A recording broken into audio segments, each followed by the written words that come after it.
¿Cómo está? Inicia el programa Es Noticia. ¿De qué vamos a estar hablando durante esta emisión? En primer lugar, es noticia Venezuela. El gobierno denuncia y desmonta una operación de bandera falsa desde Colombia. El Ejecutivo presentó las pruebas ante el cuerpo diplomático acreditado en Caracas. Ahora, ¿por qué insisten las autoridades colombianas con la presentación de fake news en medios locales, enlodar al Estado venezolano, ahora atribuyéndole supuestos nexos con grupos armados irregulares? Le vamos a ofrecer esta radiografía y la analizamos además. En segundo lugar, es noticia Cuba. Asuntos de grueso calibre fueron tratados entre los representantes de la isla y la Unión Europea. Marcaron la agenda el diálogo político, la cooperación y el repudio a la ley Helms-Burton, instrumento que incrementa el bloqueo de Estados Unidos contra Cuba. Ahora, ¿hasta dónde es capaz de arriesgarse la Unión Europea para no enfurecer a la Casa Blanca? ¿Cómo han llegado Cuba y este bloque de países al buen estado de relaciones político-comerciales del que hoy gozan? Lo vamos a analizar. Y en tercer lugar, es noticia Honduras. Líderes que defienden el agua y sus territorios siguen siendo silenciados. Con Mirna Suazo son 4 los activistas asesinados en los últimos 3 días en el país. Pero desde la muerte de Berta Cáceres en 2016, usted lo recordará, los crímenes contra ambientalistas no se detienen. Les ofrecemos este panorama. Acompáñenos.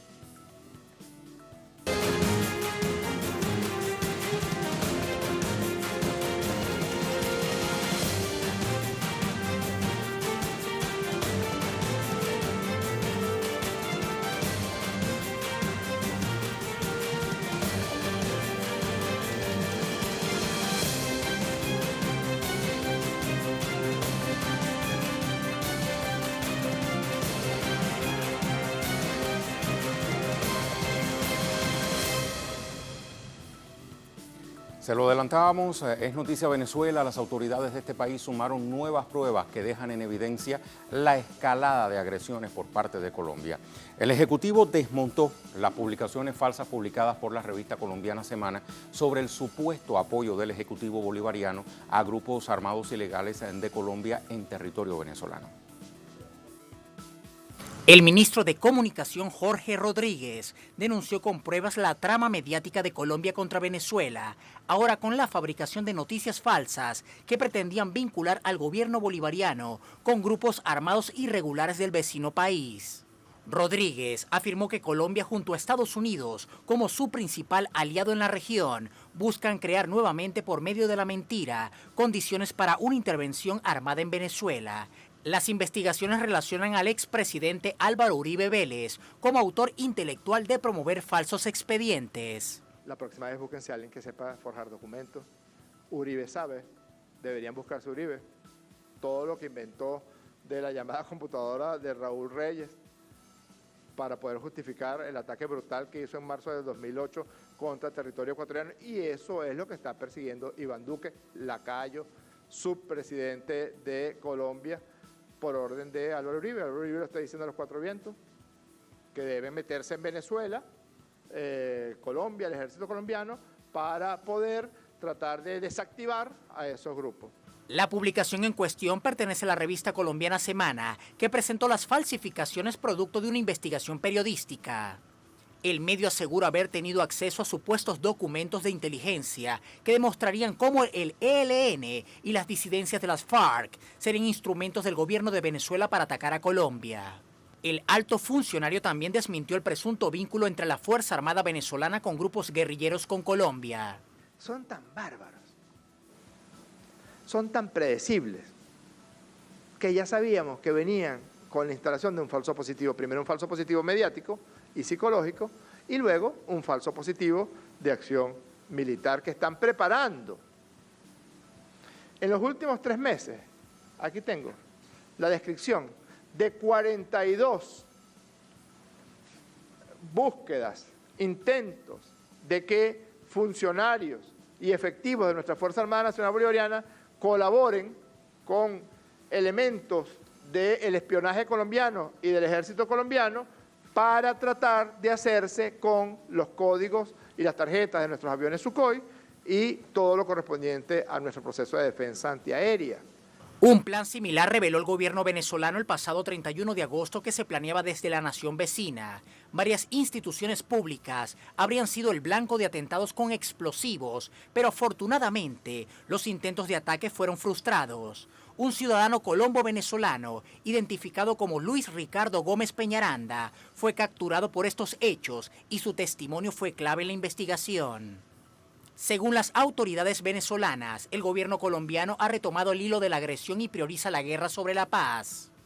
Por esa razón, el Ejecutivo venezolano entregará antecedentes y pruebas ante Naciones Unidas en torno al auspicio del terrorismo por parte del país que dirige Iván Duque.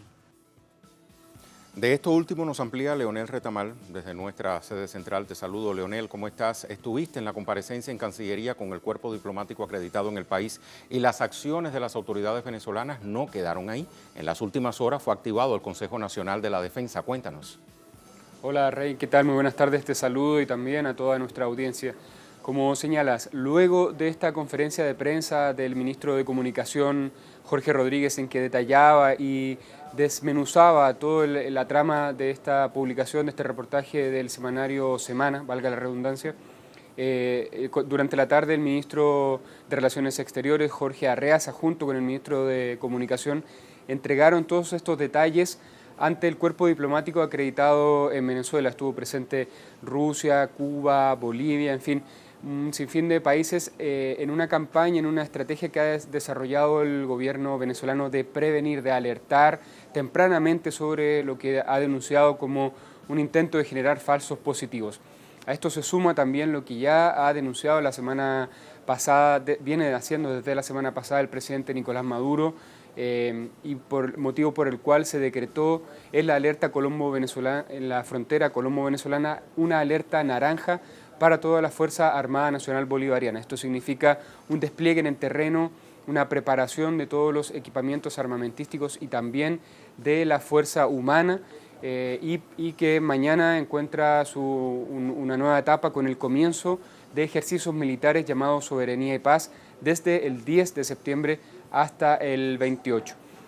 Otros antecedentes que ha ido sumando en toda esta trama el gobierno venezolano es vincular también con el intento fallido de magnicidio del año 2018 y también con lo que ocurrió este año. Recordemos el intento desde Colombia de ingresar la supuesta ayuda humanitaria el 23 de febrero, situación que también fue frustrada. Y durante la tarde el último antecedente que podemos entregar es la realización de este Consejo de Seguridad y Defensa Nacional, liderado por el presidente Nicolás Maduro, en que están presentes todos los comandantes y generales de la Fuerza Armada Nacional Bolivariana, así también el cuerpo de ministros. Y esta es una instancia que se creó, se activó en este año, el 4 de junio, y que ha venido desarrollando un trabajo de alerta y de preparación ante posibles escenarios conflictivos para Venezuela, y se encontró sesionando durante la tarde. Todavía no tenemos información de qué arrojó ese encuentro, pero seguramente en las próximas horas tendremos algunos detalles para estar informando, Rey. Muchísimas gracias, Leonel. Hasta muy pronto. Vamos a pasar ahora al análisis. En nuestro programa Es Noticia nos acompaña en nuestra sede central de Caracas, Venezuela, el doctor Hernán Zamora Ludovic, especialista en temas de geopolítica y soberanía nacional. Le damos la bienvenida. ¿Cómo está? ¿Cómo estás, Luis? Muy bien, muchísimas gracias. Bueno, aquí llama mucho la atención el hecho de que Colombia es reincidente, y es reincidente sobre todo durante el gobierno de Iván Duque respecto a Venezuela. Sí, fíjate, no es de sorprender que esto suceda, ya que es común en la política no solo de Iván Duque, sino de Álvaro Uribe, el uso de los falsos positivos. Fíjate como en el año 2008 comienza toda una campaña que se denuncia, incluso se denuncia a nivel de las Naciones Unidas, e incluso en documentos desclasificados de la CIA sale a colación que desde el año 1994 ya se venían realizando estas prácticas en Colombia como parte de la guerra interna que ellos están teniendo. Entonces, por supuesto, no bien salieron las declaraciones del grupo disidente de la FARC, cuando inmediatamente ese mismo día sale el presidente Duque a decir que el presidente Nicolás Maduro y el gobierno de la República Bolivariana de Venezuela están detrás de estas acciones. Es decir, estaban preparando las condiciones base para la generación de la matriz mediática en torno a este falso positivo.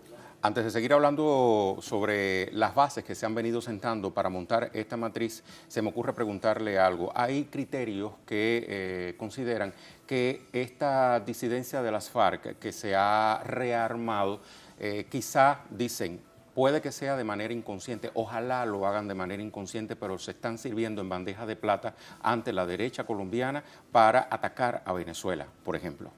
Sí, ¿considera usted que eso es así? ¿Concuerda con ese criterio, le quiero decir? Mira, yo creo que me atrevería a creer que esta disidencia de la FARC es el resultado del incumplimiento de los acuerdos de paz.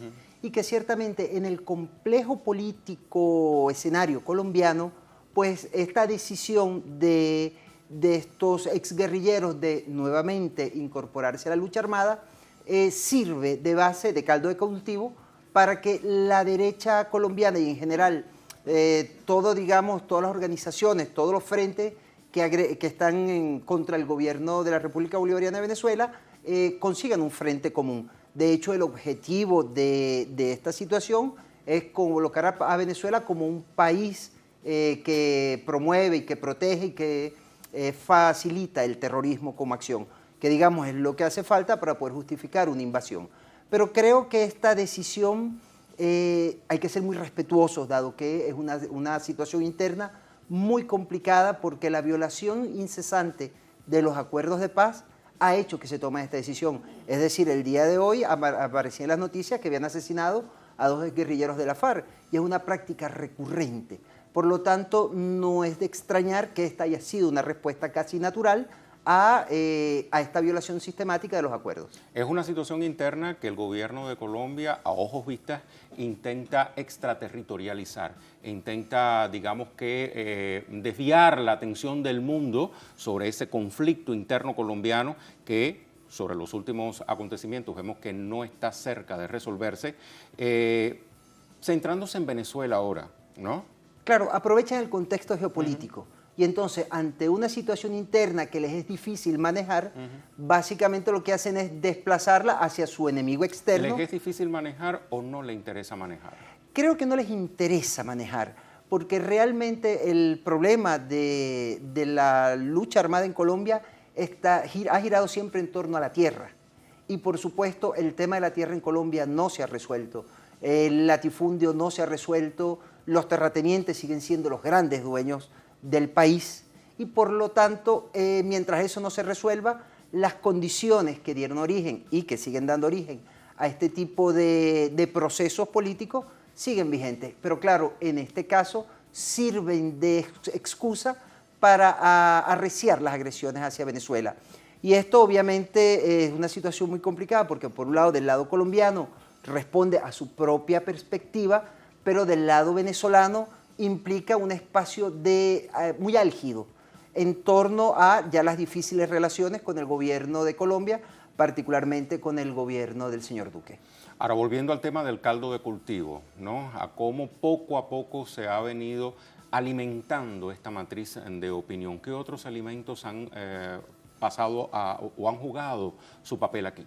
Fíjate, hoy cuando haces una revisión de los medios en Colombia, sí, todas las noticias señalan que lo que salió en el semanario, revista colombiana, empiezan a reforzar toda esta situación en función de generar un fake news, porque además el objetivo es generar una primera impresión, aunque después la intentemos desmontar, aunque después se logre demostrar fehacientemente que todo es falso. Sin embargo, ellos siguen validando esta situación. Fíjate que es interesante. ¿Hacia qué público va dirigido este fake news que, como bien usted plantea, está sustentado sobre bases muy poco sólidas? Y veíamos, por ejemplo, hoy al vicepresidente de Comunicación, Cultura y Turismo, Jorge Rodríguez, decir, estos elementos que forjan las autoridades o los supuestos periodistas de Semana para plantear este supuesto son muy fáciles de desmontar. Entonces, si son tan fáciles de desmontar, ¿cuál es el público al que va dirigido? Fíjate, en el marco de la guerra psicológica, estas noticias falsas están orientadas primero a un público que está convencido permanentemente de todo lo que dicen los medios de comunicación. O sea que no hay que brindarle mucho elemento para convencerlo de que Venezuela está presuntamente apoyando a estos grupos armados, ilegales, etcétera. Efectivamente, pero además está orientado a un público que desinformado duda con respecto a la verdad. Y entonces dicen, bueno, pero es que como esto lo dice el gobierno, esto tal vez no es cierto, porque mira lo que dicen varios medios de comunicación simultáneamente. Uno de ellos es el diario El Tiempo, que responde, por supuesto, a las grandes familias oligarcas de Colombia. Sí. Entonces te das cuenta que forma parte de una campaña que lo que necesita es un basamento, por muy frágil que sea, lo suficientemente, digamos, explosivo mediáticamente para llevarlo a las Naciones Unidas y, por supuesto, para que sirva de excusa a los Estados Unidos para cualquier tipo de maniobra de carácter violento. Digo, no tenemos sino que recordar cómo la guerra, la invasión a Irak, comenzó con una supuesta imagen de unas armas químicas que jamás existieron. Esto habla entonces de que no solamente hay un público ingenuo, sino también gobernantes o representantes de países en el seno de Naciones Unidas que con cierta y presunta ingenuidad pudieran hacerle caso a Colombia.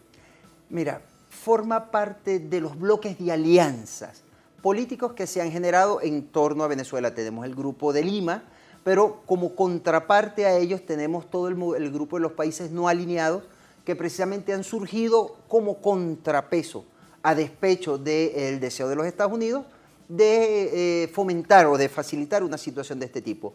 De hecho, Europa ante esta situación se ha mostrado muy prudente con respecto a estas declaraciones del semanario colombiano en torno a esta supuesta y por supuesto claramente desmentida participación del Estado venezolano en todo un gran cuento mediático que ha sido, digo, recurrente en lo que va de año. Digamos, tenemos desde la experiencia del puente Simón Bolívar, donde inventaron, en fin, todo lo que inventaron, y así recurrentemente. Pero acuérdate que la idea de esto es ir generando la duda, ir trabajando, socavando en la opinión pública la capacidad de discernir entre la verdad y la posverdad.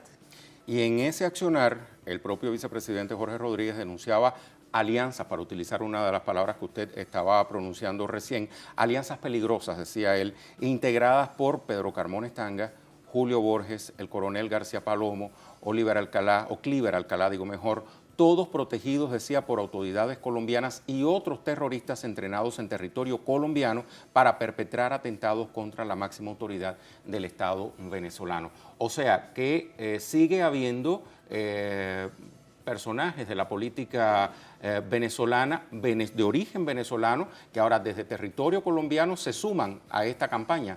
Fíjate, para todos es conocido el respaldo que los gobiernos colombianos le han dado a los opositores en Venezuela, sobre todo los opositores más violentos, que han utilizado el territorio de este hermano país como base para sus permanentes ataques a Venezuela, no solo de carácter, digamos, más violento, sino de carácter político, y ha permitido que ellos logren generar unas especies de alianzas entre ellos, a veces bastante frágiles, y que, bueno, permite que toda esa comunidad disidente violenta se concentre en Colombia.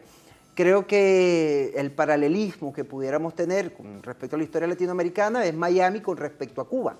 Es decir, donde todas esas personas que han tenido posiciones, unas muy violentas y otras de disidencia más o menos inconforme, se concentran en Colombia con el claro y apoyo no solo el gobierno colombiano, sino el Grupo de los Siete y, por supuesto, de los Estados Unidos. Usted, como conocedor de la política entre Colombia y Venezuela, las relaciones, entre Colombia y Venezuela, desde el triunfo de la Revolución Bolivariana, ¿cómo califica el momento por el que actualmente está atravesando esta relación?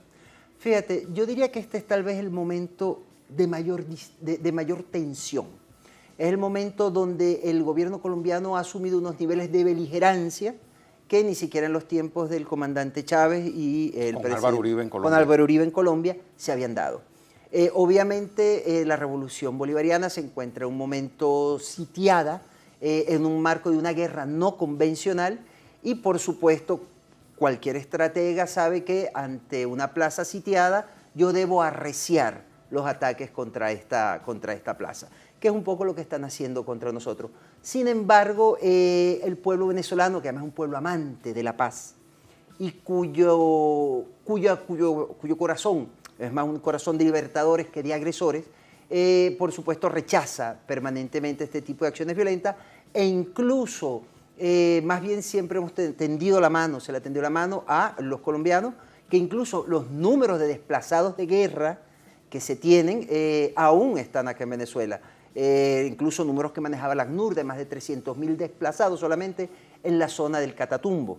Entonces, claro, esas cosas no se cuentan, solo se cuenta la versión venezolana. Fíjate que está interesante, que ellos hablan permanentemente del paso de migrantes venezolanos por la frontera, pero no hablan que es un movimiento pendular, porque efectivamente la gente va y regresa permanentemente. Solamente cuentan la mitad del cuento. Solamente cuentan la mitad del cuento. Y usted mencionaba algo que me motiva a preguntarle porque es correcto. El pueblo venezolano, amante de la paz, y justamente por ser amante de la paz, en su seno no ha calado esta matriz de opinión de Colombia. ¿Por qué? Mira, yo creo que los venezolanos estamos claros de que nuestro país no se va a hacer eco de la violencia, porque nosotros no somos un pueblo violento, no somos un pueblo guerrerista, no somos un pueblo expansionista. Obviamente, en Colombia incluso la matriz de opinión, incluso la opinión pública no comunicada a través de los grandes medios, no es favorable a este tipo de acciones.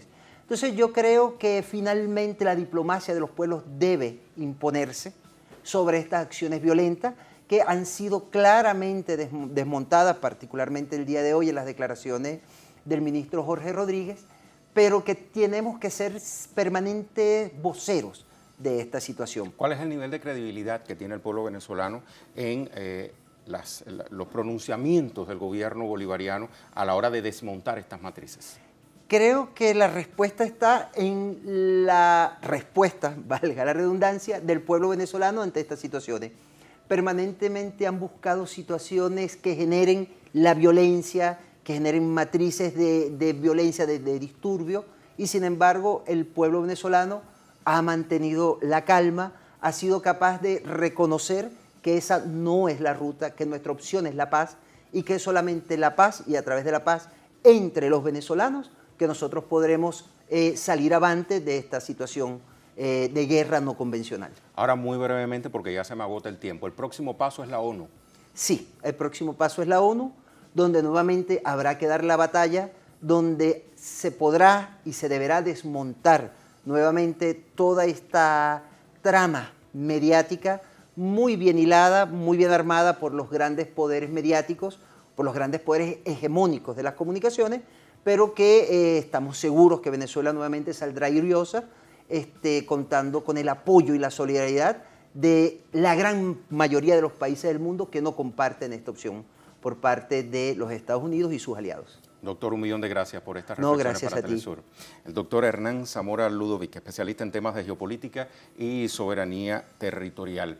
Vamos entonces a marcar nuestra primera pausa en Es Noticia. Al regreso, recuerda, Es Noticia Cuba. Asuntos de grueso calibre fueron tratados entre los representantes de la isla y la Unión Europea. Marcaron la agenda, el diálogo político y la cooperación, así como el repudio a la ley Helms-Burton, un instrumento que incrementa el bloqueo de Estados Unidos contra la mayor de las Antillas. Ahora, ¿hasta dónde es capaz de arriesgarse la Unión Europea para no enfurecer a la Casa Blanca? ¿Cómo han llegado Cuba y este bloque de países al buen estado de relaciones político-comerciales del que hoy gozan? Lo vamos a analizar en breve, no se nos vaya. Después de la pausa, continúa En Noticia.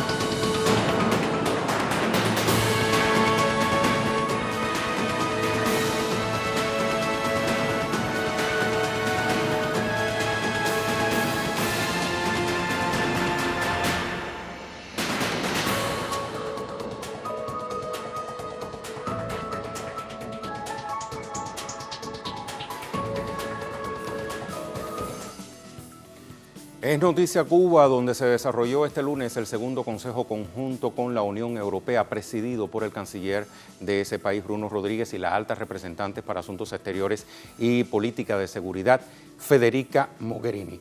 Los bloques revisaron la marcha de los asuntos de la agenda bilateral, entre ellos el acuerdo de diálogo político y cooperación que marca el mejor momento de la relación según los participantes. La visita de la delegación europea tuvo entre los temas centrales el incremento del comercio y la inversión de los países de la Comunidad Económica Europea en Cuba, así como el impacto y contramedidas a las políticas extraterritoriales de Estados Unidos contra Cuba, que incluyen el bloqueo y la reactivación de la ley Helms-Burton. El bloque europeo se comprometió a mantener la cooperación pese a las amenazas de sanciones de Washington a los países que mantengan intercambio con la isla. La Unión Europea es el primer socio comercial y el primer inversor en Cuba y hemos triplicado nuestra cooperación en los últimos 2 años. Hemos pasado de 50 millones de euros a 140 millones actualmente. El acuerdo ha intensificado nuestros intercambios y generado numerosas oportunidades de cooperación y encuentros bilaterales. En el marco del acuerdo ya hemos celebrado 5 diálogos políticos sobre temas de interés mutuo como los derechos humanos, las medidas coercitivas unilaterales o el desarrollo sostenible. La Unión Europea es un importante actor internacional en materia de cooperación, con el cual realizamos proyectos relevantes en sectores de especial interés para Cuba, entre los que destaca el desarrollo de la fuente de energías renovables, la agricultura, el enfrentamiento al cambio climático y la modernización de nuestra economía. Coincidimos en la importancia de continuar desarrollando y ampliando progresivamente la cooperación al existir potencialidades que pueden explotarse en beneficio mutuo en otros sectores donde compartimos intereses y objetivos comunes. Hemos propuesto en particular desarrollar proyectos de cooperación triangular con terceros países del sur. A La Habana nos vamos seguidamente con nuestro corresponsal Alien Fernández. Saludos, Alien. El balance de la jornada. Hola, buenas noches. Un gusto saludarte a esta hora. Bueno, durante 2 horas y tanto se extendió este Consejo Conjunto entre la Unión Europea y Cuba, en el cual, según una rueda de prensa que se realizó al finalizar la reunión, se avanzó en el interés mutuo de consolidar las relaciones entre la Unión Europea y la mayor de las Antillas. Se destacó que fue un diálogo fructífero, un diálogo positivo, incluso en aquellas cuestiones en las cuales existe una perspectiva diferente. La jefa de la diplomacia de la Unión Europea, Federica Mogherini, dijo que Cuba es un importante puente para la relación de Europa con América Latina y el Caribe, y que por supuesto también Cuba es un actor importante porque defiende el derecho internacional, el multilateralismo y mantiene relaciones con normas muy bien establecidas. También el Mogherini lamentó la existencia de medidas coercitivas unilaterales y particularizó en el tema de la ley Helms-Burton, que pretende impedir que empresas de terceros países puedan negociar con Cuba, y en tal sentido dijo que el bloque europeo mantiene un firme compromiso de proteger a los estados, a los ciudadanos, a los empresarios en esa voluntad de continuar sus negocios en la mayor de las Antillas. Por su parte, el canciller cubano Bruno Rodríguez Parrilla agradeció la tradicional postura de los países miembros de la Unión Europea contra el bloqueo en la Organización de las Naciones Unidas cada vez que Cuba presenta la resolución sobre la necesidad de poner fin a esta política hostil hacia la mayor de las Antillas. Bruno también dijo que este diálogo que se adelanta con la Unión Europea es una muestra de cuánto se puede avanzar siempre y cuando el diálogo, el acercamiento esté marcado por el respeto soberano y la igualdad entre los países, entre los estados. También es importante señalar que se hablaron de cuestiones concretas en las cuales se puede trabajar ya en los próximos años, como es la seguridad alimentaria, la agricultura, el desarrollo sostenible, las fuentes renovables de energía, el enfrentamiento al cambio climático. También es importante señalar que hasta este minuto se han realizado 5 diálogos políticos sobre temas muy importantes, como son los derechos humanos, las medidas coercitivas unilaterales, temas que tienen que ver mucho con el multilateralismo que precisamente ha dicho hoy la jefa de la diplomacia europea. Cuba es un garante. Estamos hablando entonces de que se consolida este diálogo, político y de cooperación firmado por la Unión Europea y Cuba a finales del 2016 y que se ha puesto en marcha a partir del año 2017. Más allá de los intereses de otros actores de la geopolítica internacional, como es el caso de Estados Unidos, Cuba avanza en su diálogo con Europa con una firme voluntad de defender el socialismo y de no renunciar a uno solo de sus principios, pero continuar el diálogo en pos del desarrollo del país y del entendimiento entre los estados. Muchísimas gracias, Salim. Vamos a pasar ahora al análisis en nuestro programa Es Noticia. Nos acompaña desde La Habana el ingeniero Iroel Sánchez, editor y periodista, experto en temas del diferendo Estados Unidos-Cuba. Te saludo, Iroel, ¿cómo estás? Buenas noches, Rey, un abrazo. Un abrazo para ti también. Iroel, ¿cómo interpretar la postura de la Unión Europea respecto a Cuba justo en momentos en que el bloqueo estadounidense se ha recrudecido mediante la activación del título tercero de la ley Helms-Burton? ¿Hasta qué punto es capaz de arriesgarse el bloque europeo desafiando a la Casa Blanca respecto a Cuba?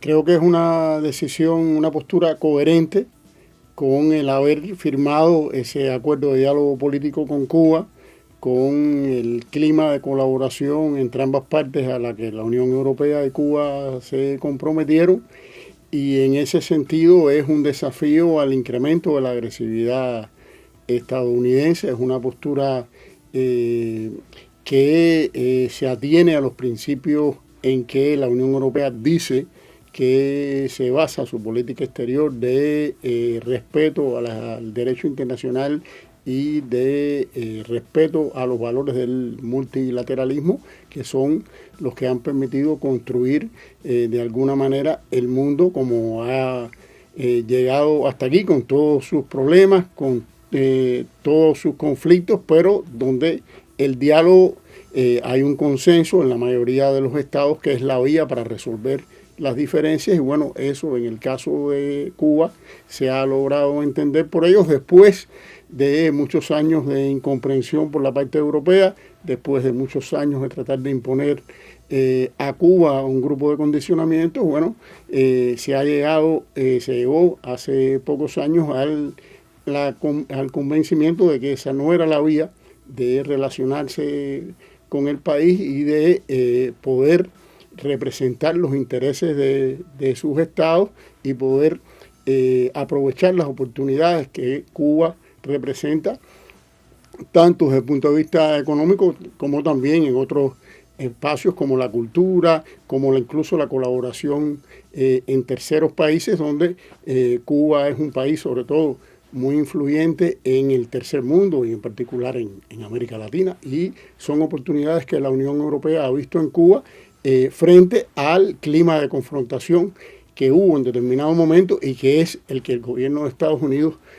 trata de imponer al mundo a partir de la visión que tiene sobre Cuba, que es una visión imperial. Ya tú lo has dicho, Iroel, ha sido una relación que se ha venido construyendo con los años. Ahora, ¿qué pasos han venido dando ambas partes al punto de llegar al momento en que se encuentran, este momento de buenas relaciones?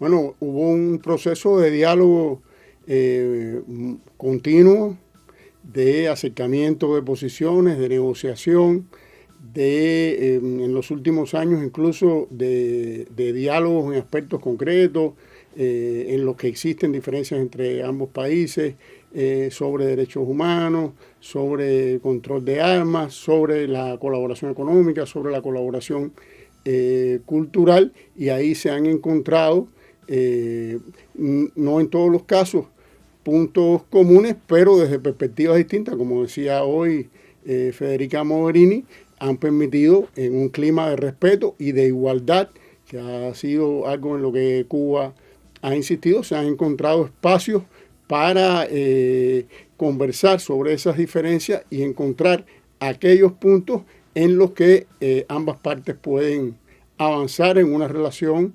civilizada y de respeto, que es la única vía por la que se ha comprendido que se puede establecer una comunicación con un país soberano, como es el caso de Cuba, y que ha demostrado a lo largo de la historia que no acepta imposiciones ni sombras a su soberanía.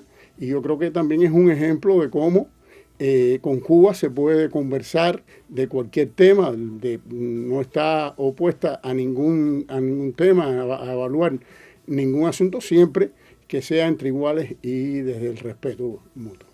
Ahora, Iroel, uno de los puntos en agenda fue relacionado con los derechos humanos. Si el grueso de esta relación bilateral se basa en lo meramente comercial o mayormente comercial, ¿cómo entra este asunto en las conversaciones? En materia de derechos humanos, ¿qué resulta de interés para el bloque respecto a Cuba y cuál ha sido la postura de la mayor de las Antillas en un tema tan sensible y por el que gobiernos de derecha han pretendido atacar a la revolución cubana históricamente?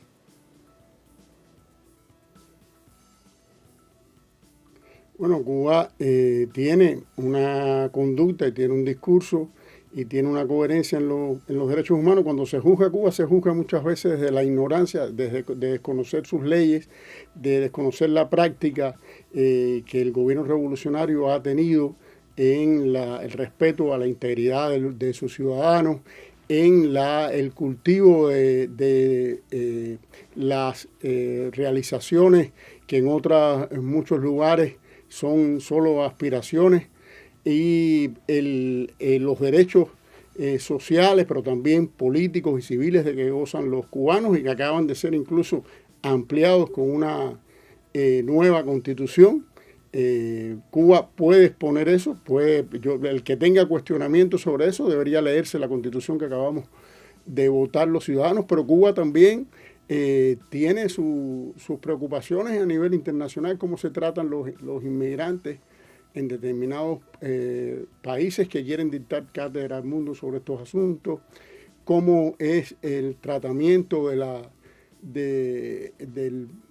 la represión, por ejemplo, que vemos en algunos países europeos a una ciudadanía que exige protesta contra el desempleo o pide mayores derechos en términos de salud, o las mujeres que piden iguales salarios por igual trabajo,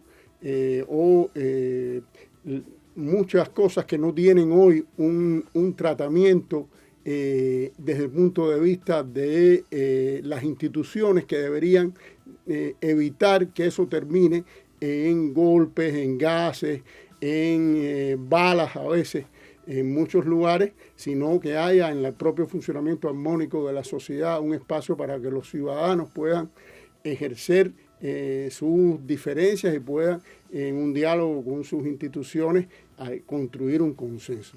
O sea, el que tengamos una visión diferente no es que Cuba sea el acusado que rinde cuenta y la Unión Europea sea el juez que nos tiene que evaluar si estamos en lo justo o en lo correcto, sino que es un diálogo en que un país tiene cosas que exponer y realizaciones que poner sobre eso, una parte, y la otra tiene también lo que cree que son realizaciones, y frente a eso, bueno, se escuchan lo que las dos partes tienen que decir. También hay instituciones multilaterales internacionales, como es el Consejo de Derechos Humanos, donde los países rinden cuenta cada cierto periodo y se evalúan de manera multilateral, no en una especie de tribunal acusatorio como ha tratado anteriormente de imponer Estados Unidos a determinados países, de una manera muy politizada sobre estos asuntos, presentándose como gendarme internacional y custodio de los derechos humanos, y a veces incluso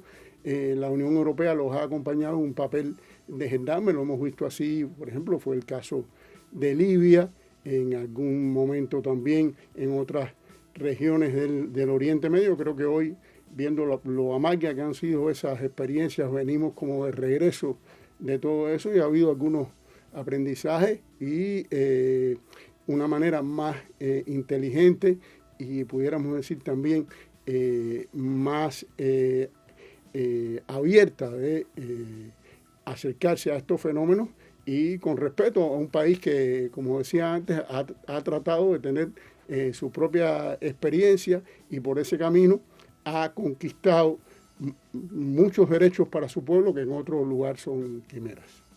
Iroel, una última reflexión. La Unión Europea le ha manifestado su apoyo a Cuba, pero al mismo tiempo arremete contra Venezuela, país también bloqueado y atacado política y comercialmente por Estados Unidos. ¿Cómo se entiende esta doble postura del bloque?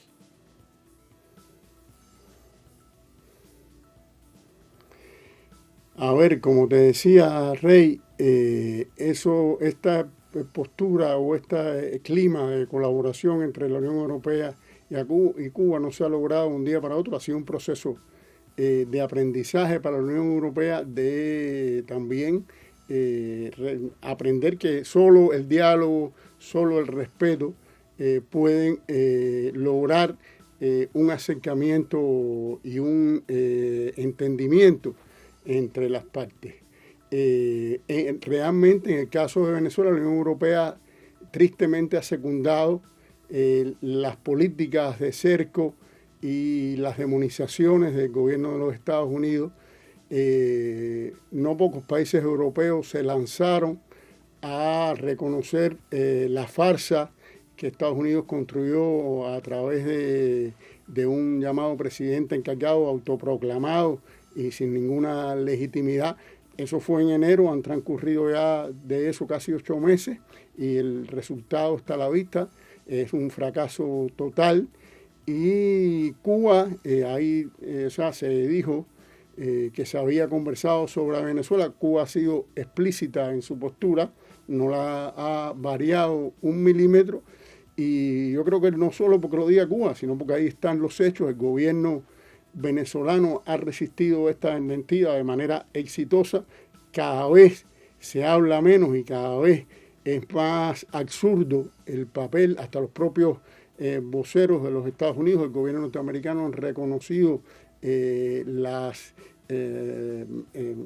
posturas indefendibles de esta farsa y de este farsante que ellos mismos construyeron. Se le han escapado en algunos momentos al propio secretario de Estado Pompeo. Y creo que en la misma medida que la realidad vaya negando estas imposiciones, pues tendrá que suceder lo que ha sucedido con Cuba, un reconocimiento de que otro es el camino, que no es el camino del cerco ni de la agresión, sino el del respeto y el diálogo. Iroel, muchísimas gracias. Hasta muy pronto. Gracias a ti. Hasta pronto. Iroel Sánchez nos acompañaba desde La Habana, Cuba. Vamos entonces a establecer otra pausa. Recuerde que al regreso es Noticia Honduras. Líderes que defienden el agua y sus territorios siguen siendo silenciados. Con Mirna Suazo, son 4 los activistas asesinados en los últimos 3 días en el país. Pero desde la muerte de Berta Cáceres en 2016, los crímenes contra ambientalistas no se detienen. Le ofrecemos este panorama. Acompáñenos.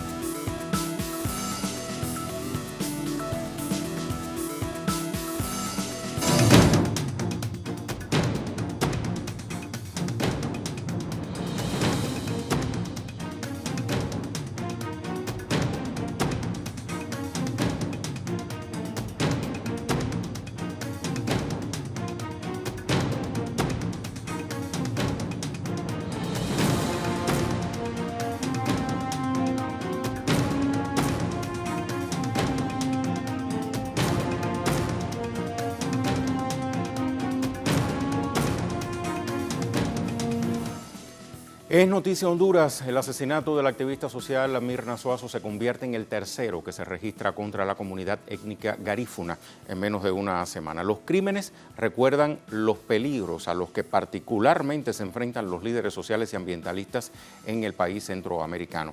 Vamos a ver los detalles. Este domingo, un grupo de sujetos armados no identificados le arrebataron la vida a la activista Mirna Teresa Suazo cuando se encontraba en un restaurante del que era propietaria, ubicado en el municipio Omoa, en el departamento de Cortés, al noreste de Honduras. Suazo era la presidenta del patronato de la comunidad de Masca, en Omoa, y una destacada líder de la comunidad garífuna, un grupo étnico descendiente de africanos que hace vida a lo largo de la costa hondureña. Unos días antes, la dirigente había denunciado ante las autoridades policiales que había recibido amenazas. La Organización Fraternal Negra de Honduras, OFRANE, condenó el hecho y señaló que Masca es una zona donde se pretende construir una polémica ciudad modelo, lo cual representa el despojo del territorio a la comunidad. Además, sus habitantes rechazan la construcción de 2 plantas hidroeléctricas en el río Cuyamel, que atraviesa la región, sin haberles consultado o informado. A este hecho se suma el asesinato el viernes pasado de una mujer y su hija de 5 años, también de la comunidad garífuna, en el departamento de Colón, también en la región costera del país. Incluso, este lunes en Tegucigalpa, la policía reprimió las manifestaciones en varios puntos de la capital contra la construcción de un proyecto habitacional que atenta contra la reserva El Parque Nacional de la Tigra. Las circunstancias alrededor de estos crímenes traen al escenario la misma lucha por la que fue asesinada la defensora del pueblo indígena Berta Cáceres en 2016. La cara más visible de las decenas de activistas asesinados por defender sus territorios, enfrentándose a multinacionales, grupos de poder e intereses partidistas. De acuerdo con la organización Global Witness, en 2018, Honduras se ubicó como el 5º país más peligroso de Latinoamérica para los defensores ambientales y de la tierra, con 4 asesinatos ese año y más de 120 hasta 2017.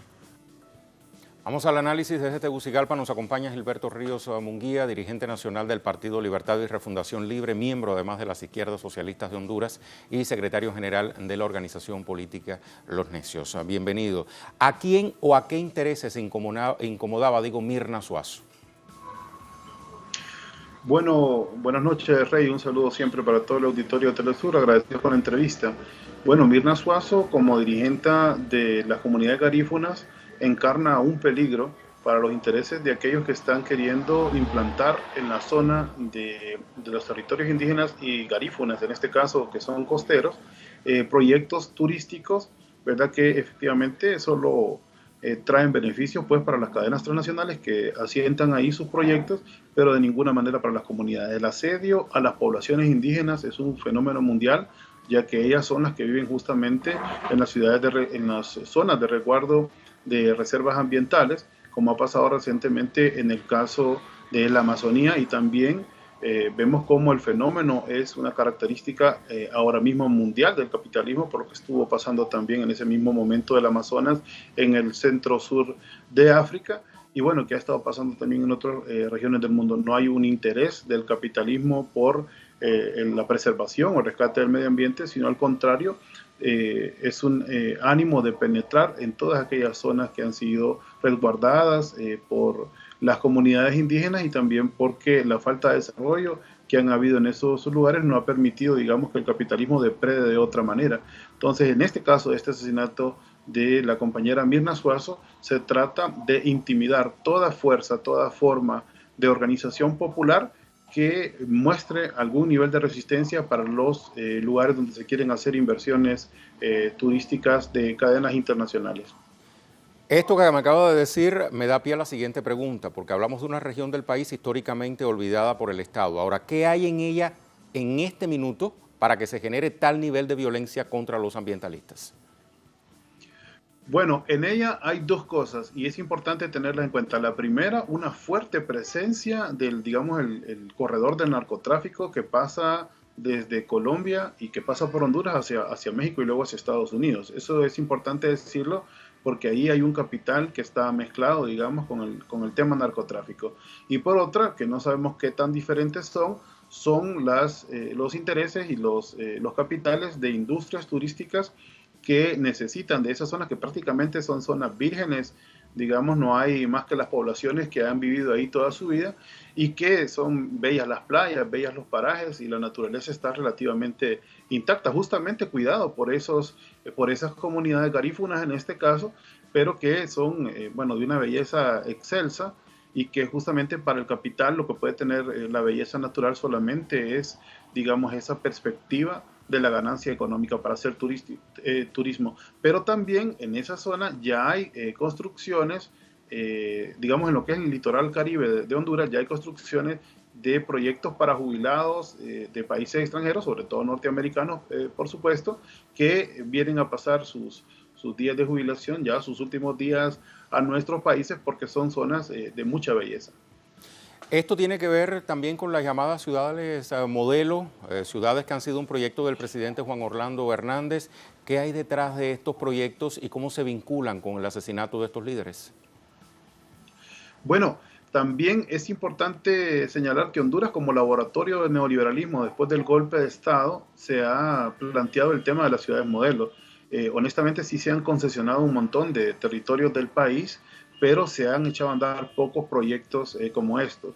Sin embargo, la presencia misma de las comunidades es el primer obstáculo, por eso es sospechoso, digamos, y todo indica pues que este tipo de asesinatos están encaminados a liberar la zona de todo tipo de resistencia para poder ahí implementar ciudades modelo. En este caso, más que todo sería la cuestión turística, ¿verdad? Y habría que ver, como te decía anteriormente, cuáles de los capitales que están trabajando en la zona realmente tienen ese interés y cuáles tienen un interés combinado de control, sobre todo de la región, por el tema del narcotráfico, que en la zona es bastante fuerte. Las ciudades modelo no han prosperado en Honduras. Se han hecho las concesiones, se ha avanzado sobre esa planificación, que básicamente es la entrega de la soberanía nacional. Eso fue noticia mundial porque se están vendiendo los territorios para este tipo de proyectos, pero en realidad no han entrado en vigencia ninguno y se han enfrentado con otro tipo de problemas políticos a nivel nacional, básicamente por la resistencia también que los pueblos y las campañas populares que se han hecho en contra de estos de mecanismos de inversión que no dejan nada al país y que crean de hecho un estado dentro de otro estado donde se puede perpetrar cualquier tipo de abuso laboral e incluso de injusticia sin que un juzgado de jurisdicción nacional o territorial pueda hacer algo al respecto. Ahora, Gilberto, ¿qué pasa justamente con la justicia y la impunidad? ¿Por qué no actúa?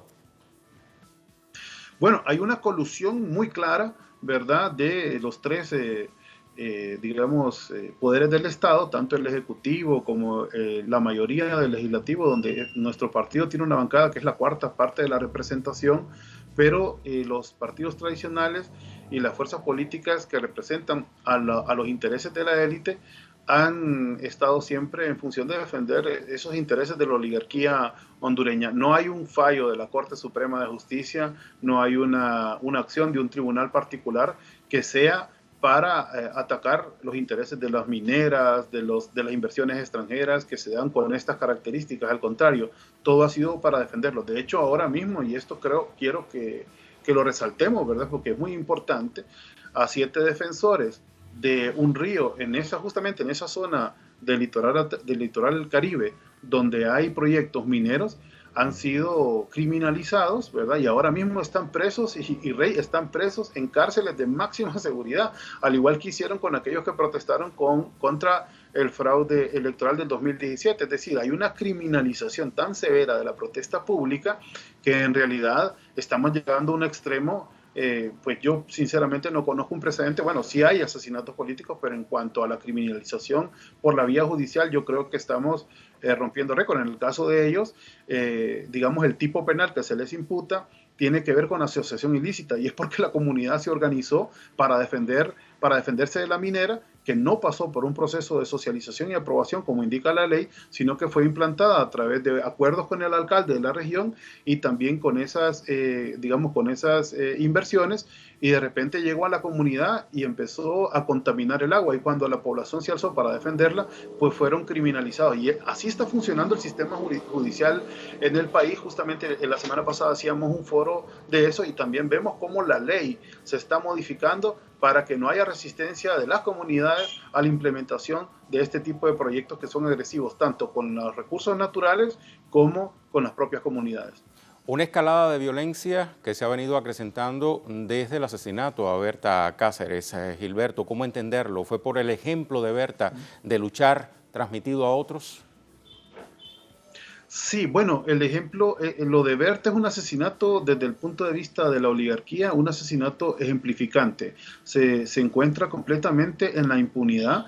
Hay 4 que son los gatilleros, los que hicieron justamente el trabajo, digamos, ya del asesinato material, pero los asesinos intelectuales, bueno, estos apuntan por las investigaciones que se han hecho y por los propios comentarios del pueblo de donde era Berta, apuntan a que están ligados al partido de gobierno, por un lado, que fueron los encargados de dar las concesiones a los ríos que Berta defendía, y luego también a pues, estos capitales transnacionales, y que están ligados también a la oligarquía hondureña, a los principales bancos del país, ¿verdad? Que ya se han ventilado esos nombres. Entonces, la impunidad en el asesinato de Berta es disciplinante, digamos, ese es lo que busca para todas aquellas formas de resistencia contra este tipo de proyectos. Más recientemente, hace un par de semanas, circuló también en las redes que el propio que diseñó el asesinato de Berta, que está preso en este momento, que se llama David Castillo, que era de inteligencia militar del ejército, activo en ese momento en el asesinato de Berta,